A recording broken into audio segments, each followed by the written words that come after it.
Thérapeute, un métier, une vocation, un chemin de vie. Bienvenue dans ce podcast qui s'intéresse à tous ceux qui consacrent leur vie à prendre soin de celle des autres. Je m'appelle Julien Besse et je vous invite à venir découvrir ces personnes d'exception qui ont toutes choisi de faire de la thérapie leur art pour le mettre au service de celles et ceux qui le désirent. Aujourd'hui, je suis particulièrement heureux de vous emmener à la rencontre d'une personne incroyable, une thérapeute d'exception et une brillante formatrice. Elle est thérapeute de la famille, du couple et de l'individu, responsable pédagogique à l'Institut de formation et d'application des thérapies de la communication, fondatrice du lien systémique, co-autrice avec le Dr Reynaldo Perón de l'ouvrage « Provoquer le changement, la méthode stratégique et résolutive ».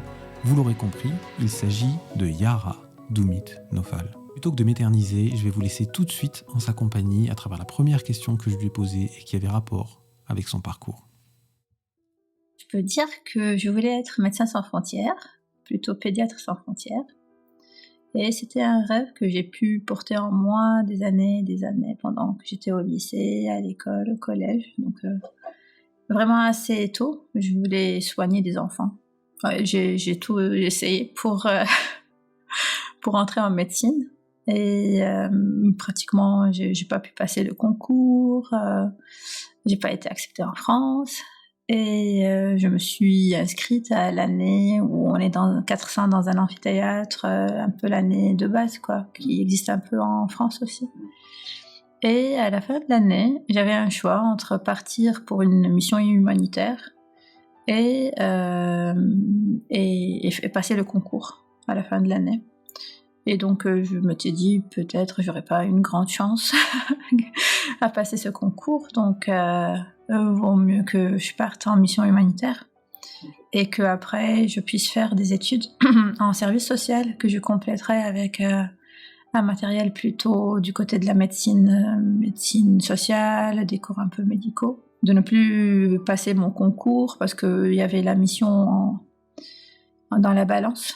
Donc, je me suis inscrite à l'école libanaise de formation sociale pour faire des études d'assistante sociale. Qui ne sont pas les mêmes qu'en France, n'est-ce pas ? Pas les mêmes, parce qu'au Liban, c'est un système de licence, master, doctorat qui est calqué un peu du système canadien.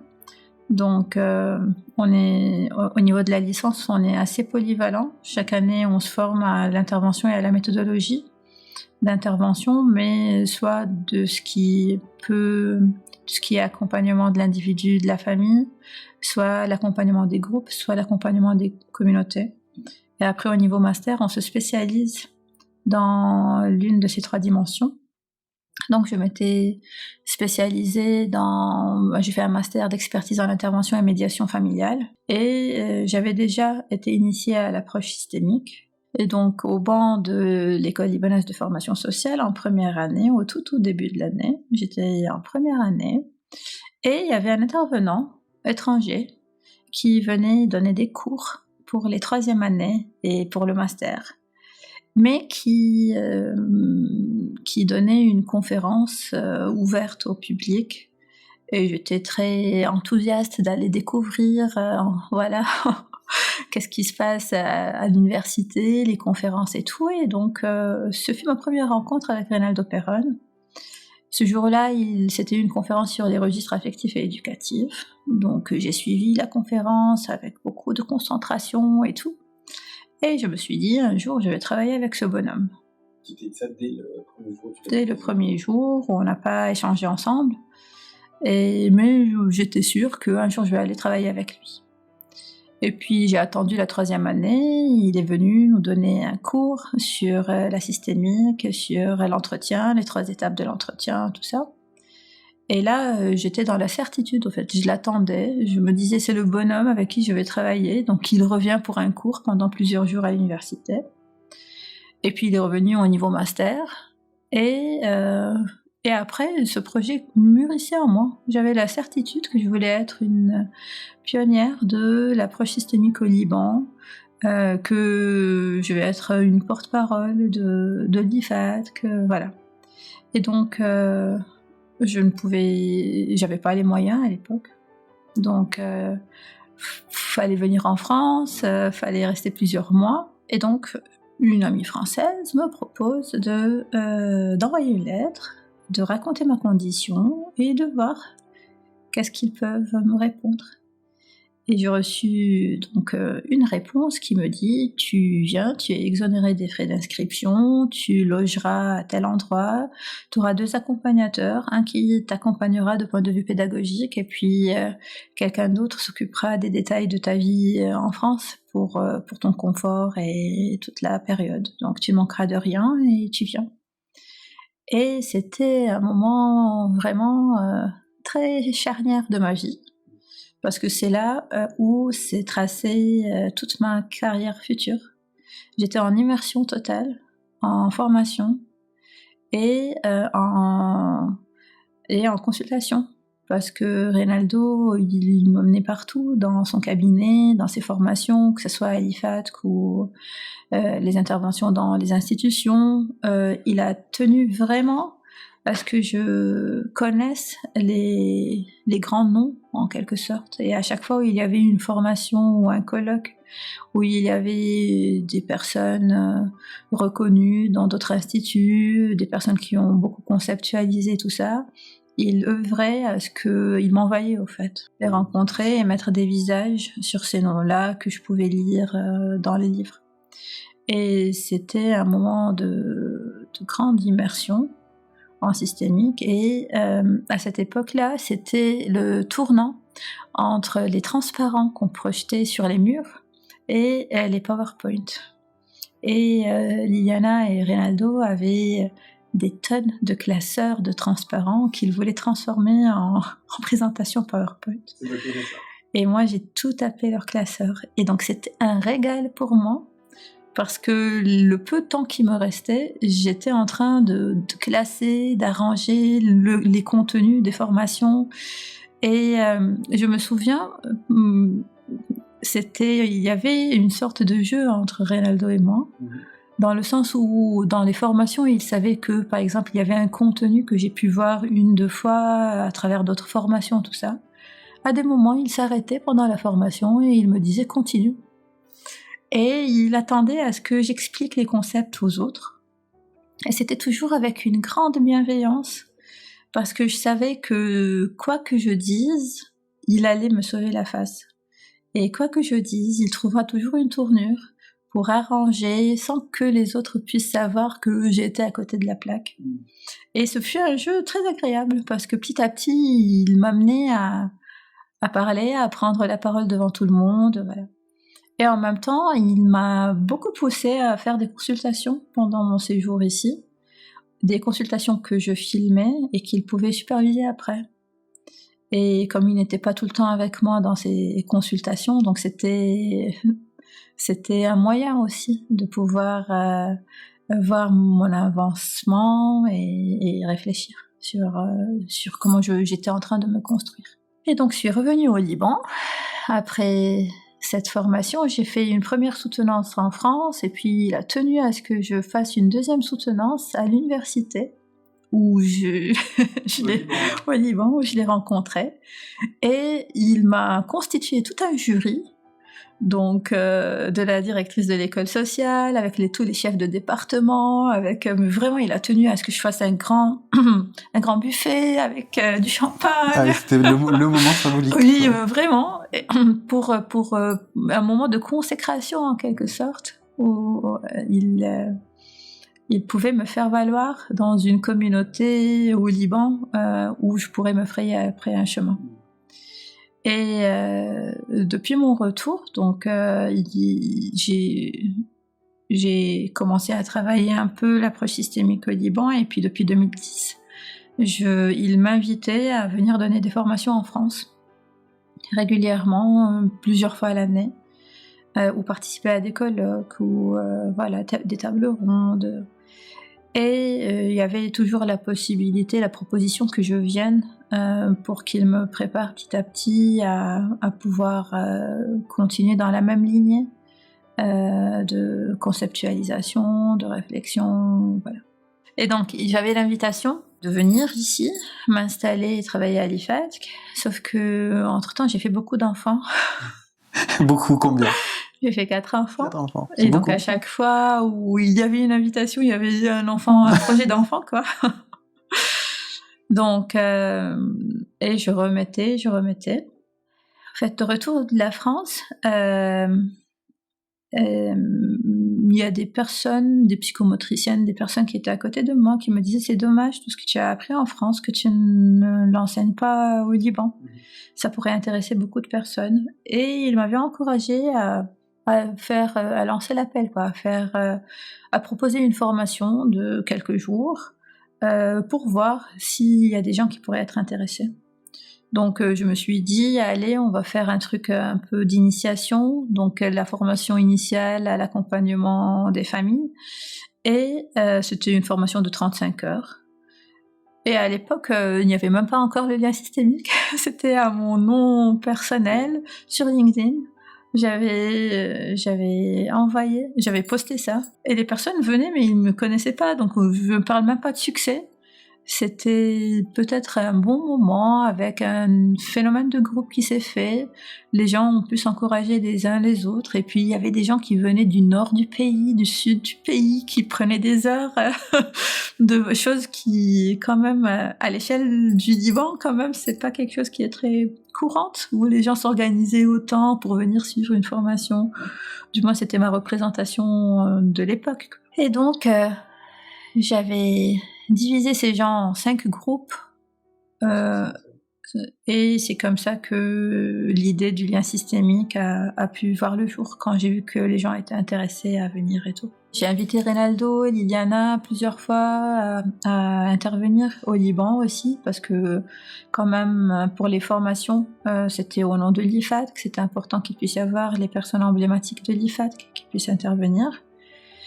Et en 2014, donc 2013, j'ai inauguré le lien systémique. J'ai été entourée par une sacrée équipe interdisciplinaire, créative, voilà. Et comment tu les as trouvés, tous ces gens ? C'était parmi, au tout début, les 60 qui se sont inscrits. Il y avait des personnes que j'ai pu avoir l'intuition qu'avec ces personnes, on peut faire un bout de chemin ensemble.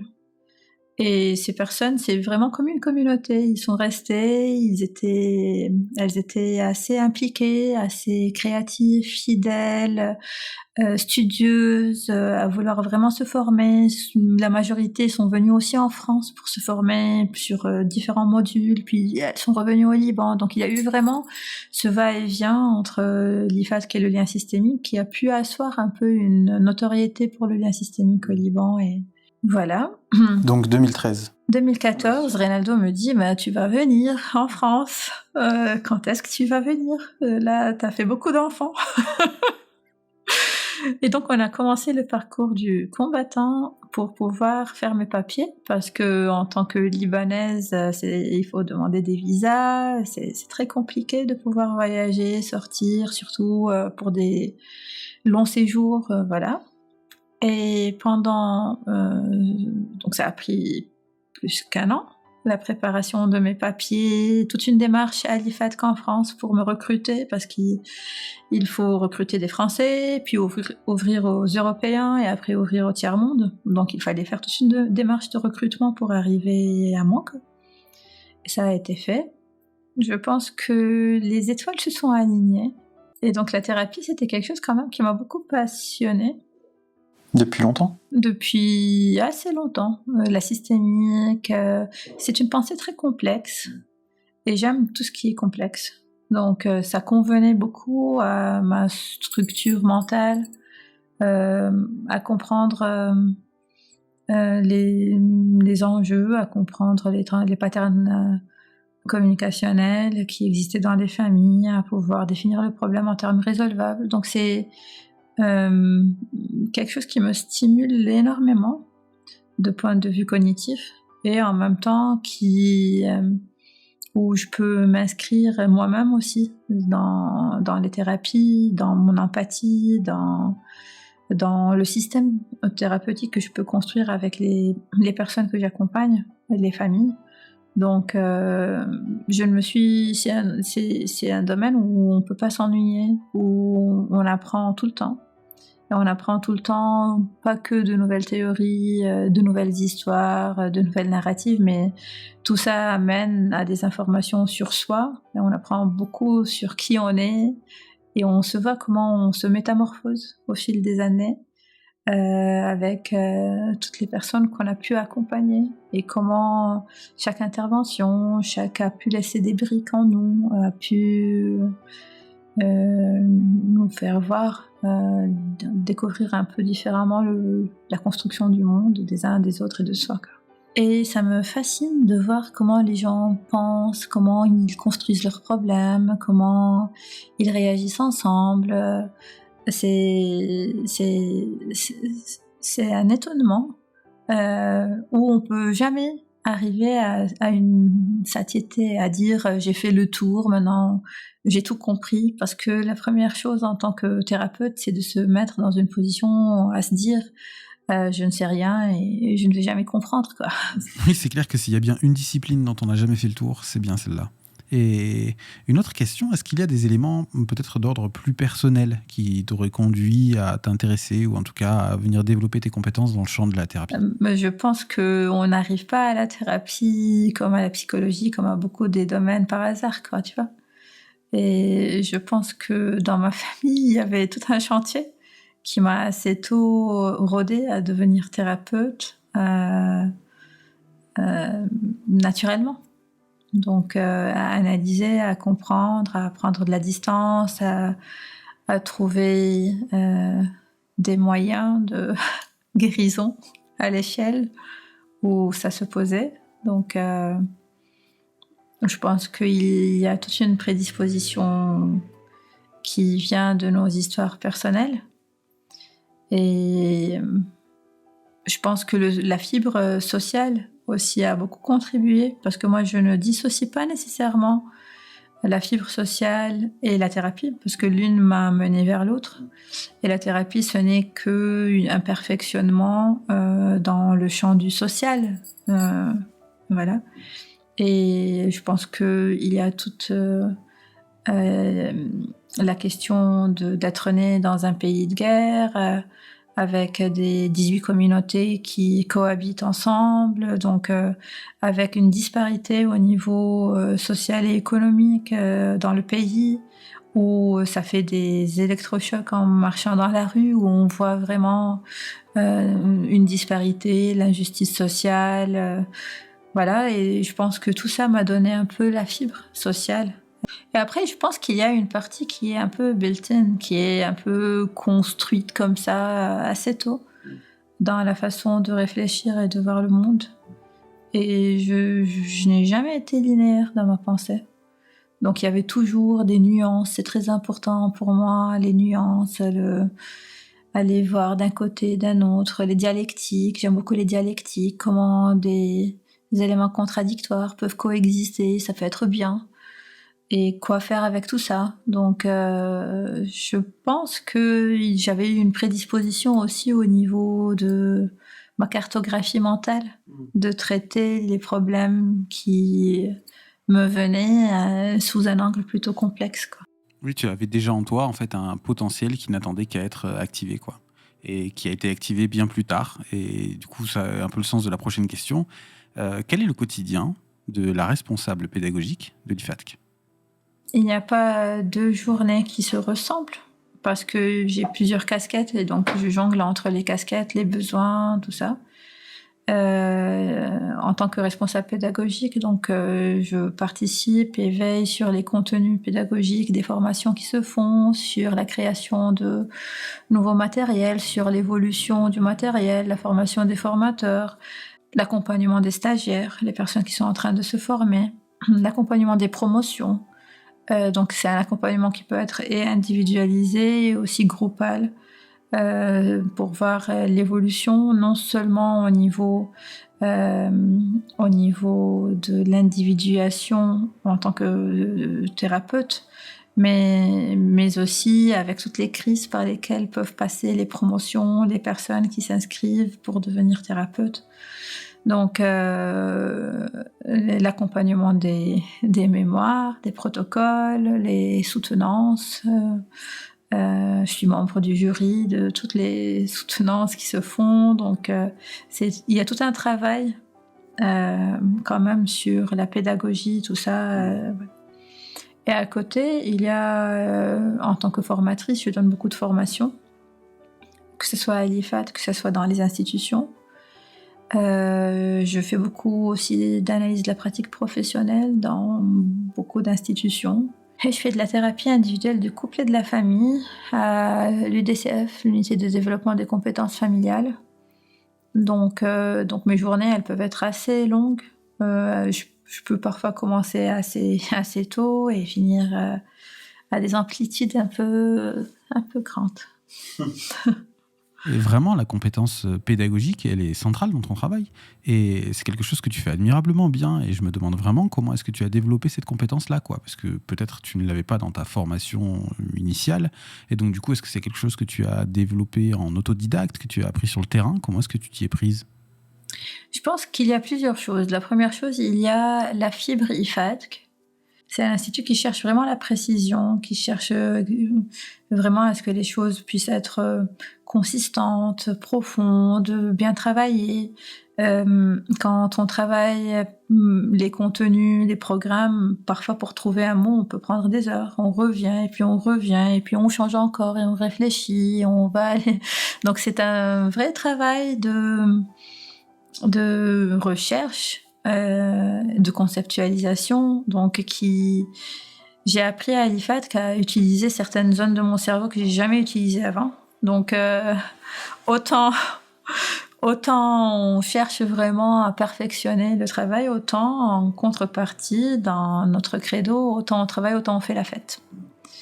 Et cet équilibre-là est très important. Donc à l'IFAT, il y a toujours du champagne, il y a toujours quelque chose à fêter avec les groupes, entre nous.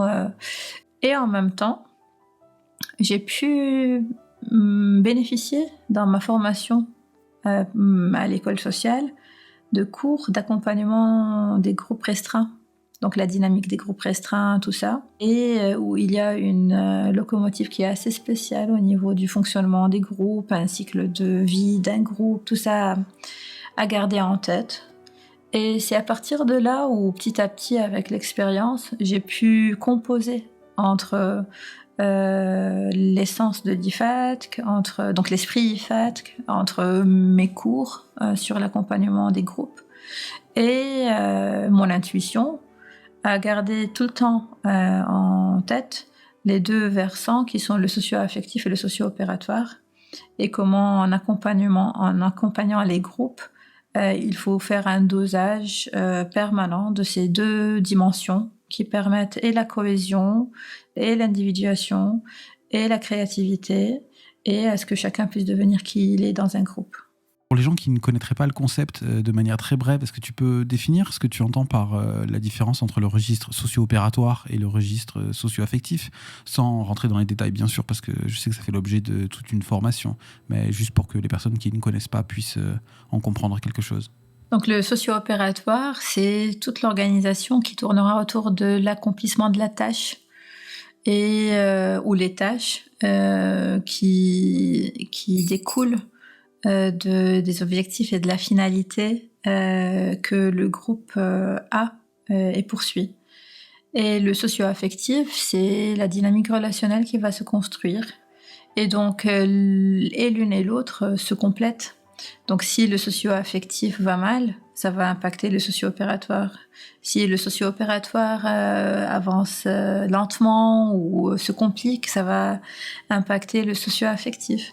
Et donc, en tant qu'accompagnateur de groupe, il faut tout le temps garder à l'esprit comment accompagner les membres pour qu'ils puissent avancer sur le volet opératoire, donc la réalisation des objectifs, des tâches, tout ça, et en même temps comment pouvoir sauvegarder un degré de cohésion qui devient un dynamo pour la productivité du groupe, quoi.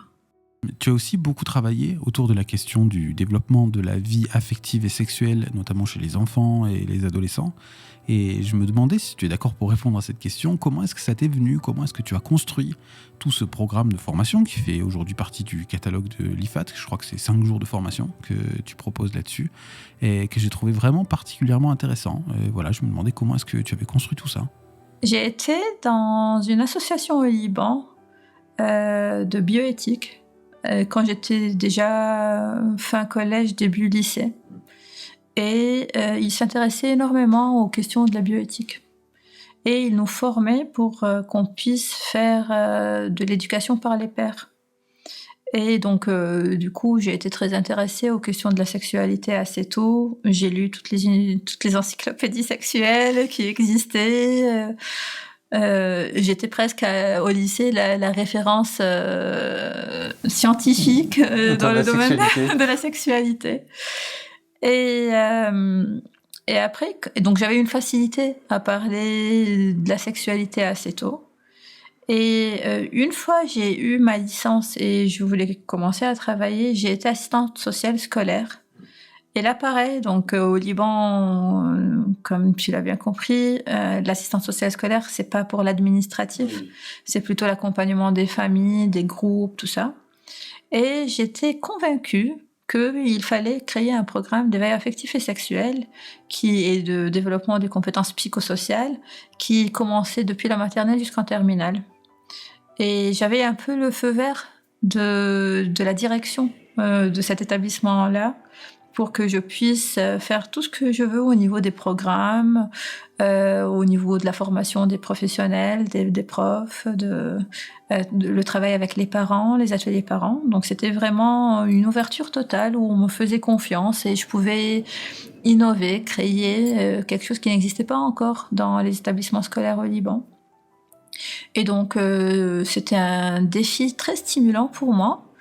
Et c'est là où, petit à petit, j'ai commencé à créer ce matériel. Donc, ils avaient une affaire de 5 séances à peu près par année, mais qui continuait d'une année à l'autre en termes d'éveil affectif et sexuel.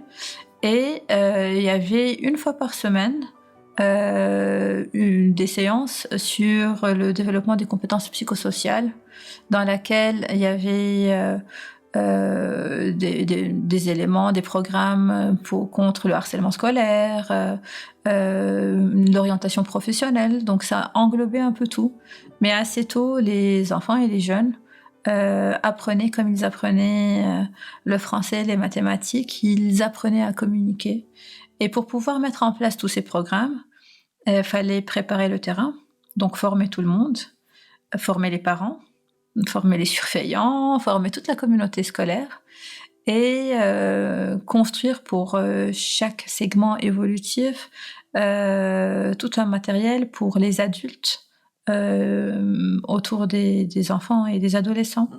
Donc, d'où l'immersion aussi dans le monde des ateliers parents qui étaient là. Il y avait plein de groupes, ils étaient fidèles, tout ça. Et après, quand il y a eu le lien systémique, donc c'était parmi les choses où je les ai sortis un peu de cet établissement scolaire qui était la première expérience, et ça a été amené sur une échelle beaucoup plus grande où je formais des professionnels pour que les professionnels le fassent, où je pouvais accompagner d'autres établissements scolaires à mettre en place des programmes pareils, et ainsi de suite.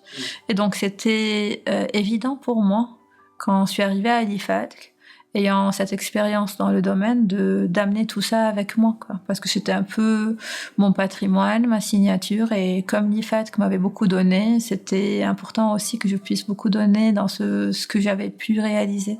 Et si on part sur un autre domaine, tu as aussi beaucoup travaillé, conceptualisé des choses autour du travail collaboratif, et notamment d'un modèle de réunion collaborative. Et ça, est-ce que tu veux expliquer dans quel contexte est-ce que ça s'est créé, est-ce que ça s'est construit ? Ça a commencé sur... J'ai été formée à l'IFADC aux étapes de l'entretien, l'organisation du processus d'intervention, comment on peut faire émerger la parole autonome chez les uns, chez les autres, tout ça. Et j'avais commencé petit à petit au Liban. Quand on faisait des conseils dans l'établissement scolaire, on invitait tous les professionnels, comme les ESS ici en France. Et petit à petit, il y avait une façon d'animer la réunion qui était assez particulière parce qu'elle était imbibée des concepts IFADC. Et puis, la conceptualisation a pu évoluer avec le temps.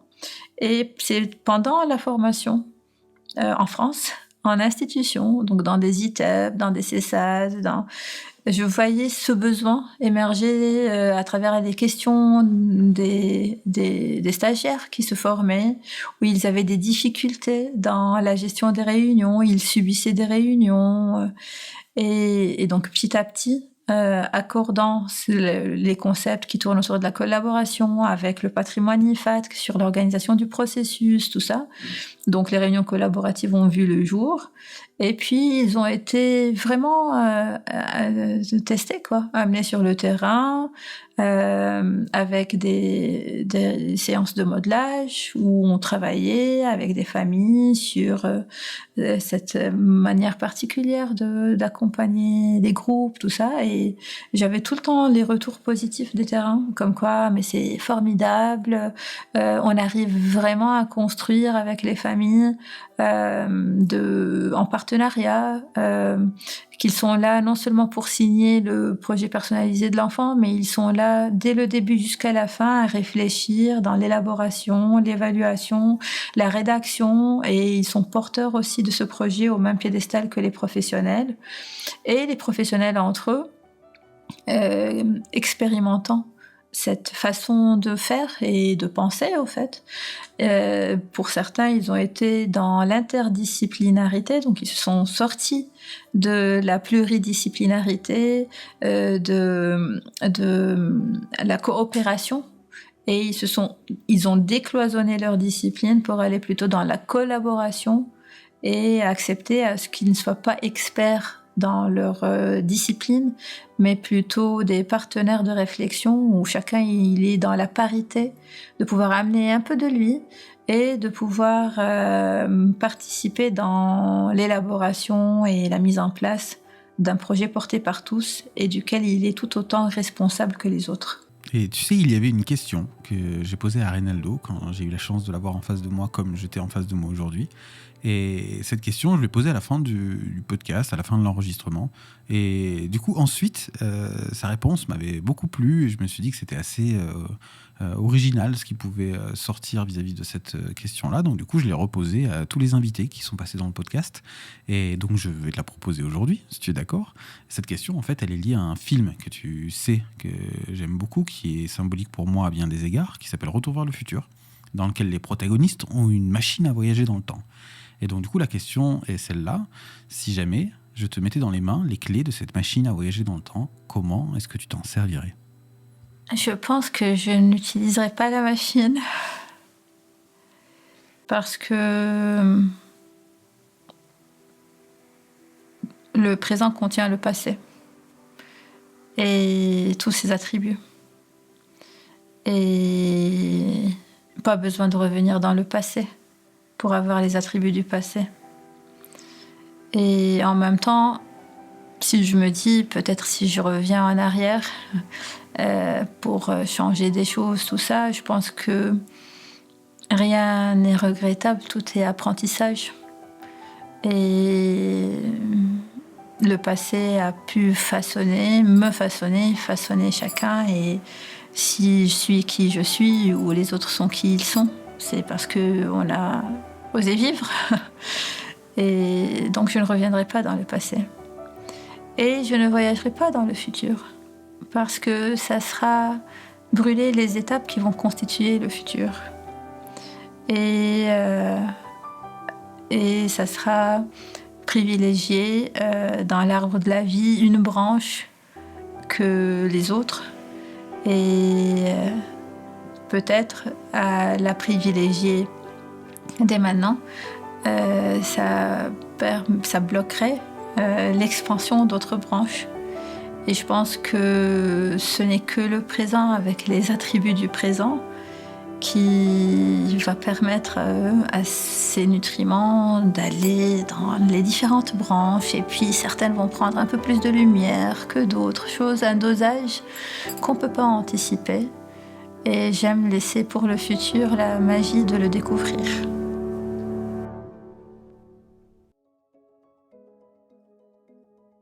Un immense merci à Yara d'avoir accepté de répondre à mes questions Si vous voulez en savoir un petit peu plus sur elle, vous pouvez la retrouver dans une vidéo sur ma chaîne YouTube principale. Vous aurez en description des liens si vous souhaitez vous procurer son ouvrage.